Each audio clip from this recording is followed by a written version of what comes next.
Aloha everyone, I'm Isaac and welcome back to Isaac Reviews 2025. The 2000s were not a very good decade for Disney. Well, not for the Disney company, since they released a lot of successful live-action movies and completed their acquisition of Pixar this decade, but rather for Walt Disney Animation Studios. A lot of their movies in the 2000s ended up being either critical or financial failures, especially as computer animation proved to be the way forward for the medium. But before Disney abandoned 2D by the start of the 2010s, possibly their last successful 2D animated film was Lilo and Stitch. It was a hit for the studio both critically and financially, and it's easy to see why. The characters are all memorable, it's an authentic showcase of Pacific Islander culture, and it supplies a strong amount of heart through its message about family. And in the 23 years since it first came out, the impact of this little blue guy would continue to grow. There was a TV show, a few straight-to-DVD sequels, an anime of all things, and a crap ton of merchandise. Seriously, from that metric alone, Stitch is just as iconic to the Disney brand as Mickey Mouse and Winnie the Pooh.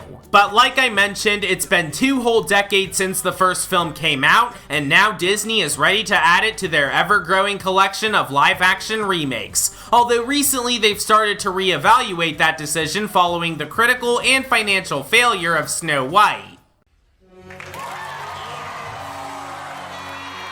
I mean, if you ask me, the final nail in the coffin for these remakes is almost certainly gonna be Moana. Like, seriously, it hasn't even been 10 years since the first one came out, and the sequel came out only 6 months ago. This one may be turning a profit for them right now, but it looks like these remakes might be on the way out. Rachel Zegler was the hero we never knew we needed. But enough preamble. Going into Lilo and Stitch, it looked like it would be one of the better remakes, but my expectations still weren't very high. There have only been 2 live-action remakes that I'd say were any good, and the rest have either been tolerable or terrible. Although one thing that did grab my attention was its director, Dean Fleischer Camp. A few years ago, he made his directorial debut with Marcel the Shell with Shoes On, which was an unbelievably charming watch with a unique mockumentary format and a highly endearing main character. So it's got a talented director at the helm, and it doesn't look as bad as some of the other remakes. But how did it turn out in the end? Well, it is one of the better remakes, and yet it's still not very good. The story is mostly in line with the first one, where an alien by the title of Experiment 626 crash lands in Hawaii and is adopted by a socially awkward girl named Lilo. Also, yes, I am aware that a lot of people have interpreted Lilo as being on the autism spectrum, and as an autistic person myself, yeah, I 100% agree. Anyways, Lilo finds Stitch at an animal shelter and adopts him, all while aliens and the government try to hunt him down. And the similar story ends up being to this film's benefit and detriment. The same core themes about family and belonging are here, and they provide the film with a solid amount of heart. There's also some slightly amusing jokes here and there, even if the humor overall didn't quite stick the landing as well as the animated version. Speaking of animation, unlike a good majority of the other Disney remakes, the animated characters are translated to CGI really well. The artists at ILM and MPC struck a great balance between making these characters realistic and cartoony at the same time, and they interact with their live-action surroundings pretty well. Despite that, the rest of the film isn't too impressive from a visual standpoint. This was originally supposed to be a Disney Plus exclusive before it was changed to be a theatrical release, and that's very apparent given the lackluster cinematography and terrible editing. If there is one more positive I can give the live-action Lilo and Stitch, it's that the actors all did a good job.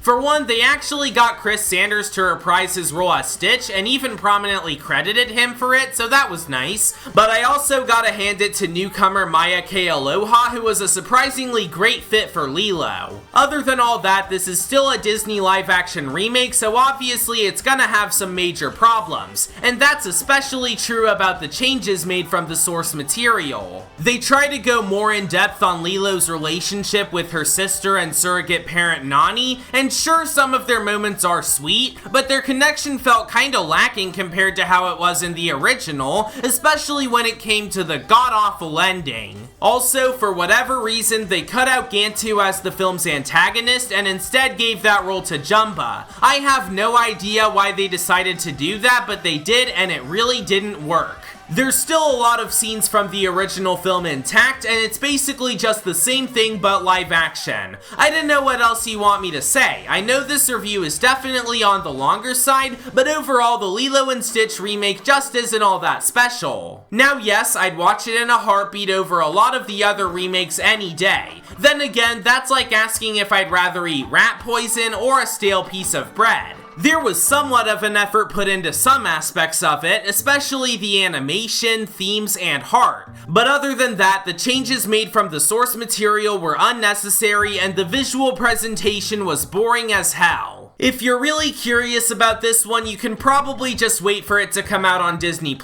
And if you're also tired of the Disney remakes, this one won't change your mind. Looks like we got another 4 out of 10 to add to the remake pile. And unless Moana bombs, which I'm actively counting on, there'll probably be more to add to that pile in the coming years. Next time, I'll be talking about Mission Impossible: The Final Reckoning. And even after 3 decades and 8 movies, Tom Cruise is as great as ever in the big send-off to one of his most iconic roles. Anyways, thanks for watching this episode of Isaac Reviews 2025. Subscribe for more videos like this, and I'll see you all later.